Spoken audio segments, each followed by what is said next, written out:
दोस्तों, एक संत एक गांव में उपदेश दे रहे थे। उन्होंने कहा कि हर किसी को धरती माता की तरह सहनशीलता और क्षमाशीलता होना चाहिए।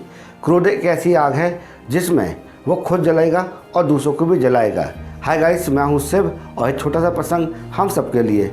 अब सभा में सभी लोग संत की बातें बड़े ध्यान से सुन रहे थे, लेकिन स्वभाव से वहाँ पर अति क्रोधी व्यक्ति भी बैठा हुआ था, जिसे ये सारी बातें बेतुकी लग रही थी। वो व्यक्ति कुछ देर तक सुनता रहा और अचानक आग बबूला हो गया। उसने कहा कि तुम पखंडी हो, सिर्फ बड़ी बड़ी बातें कर रहे हो और लोगों को भ्रमित कर रहे हो।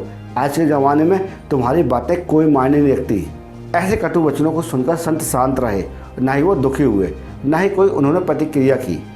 जब उस व्यक्ति ने देखा कि संत ना ही कोई प्रतिक्रिया कर रहे और ना ही कुछ बोल रहे हैं, तो वो व्यक्ति और ज़्यादा गुस्से में आ गया और संत को उल्टा सीधा बोलकर वहाँ से चला गया।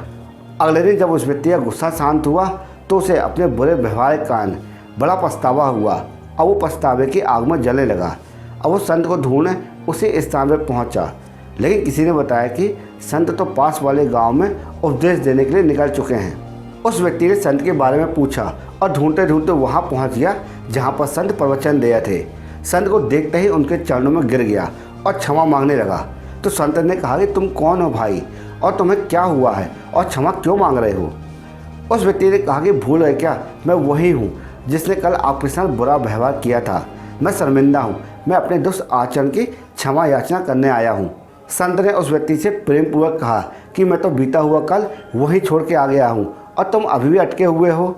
तुम्हें अपनी गलती का आभास हो गया और तुमने पश्चाताप कर लिया, तुम निर्मल हो गए। संत जी ने उस व्यक्ति से कहा कि बुरी बातें और बुरी घटनाओं को याद करने से वर्तमान और भविष्य दोनों बिगड़ जाते हैं, इसलिए तुम बीते हुए कल के कारण आज को मत बिगाड़ो।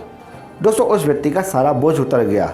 उसने संत के चरणों को पकड़कर अपने क्रोध को त्याग दिया और क्षमाशीलता का संकल्प ले लिया।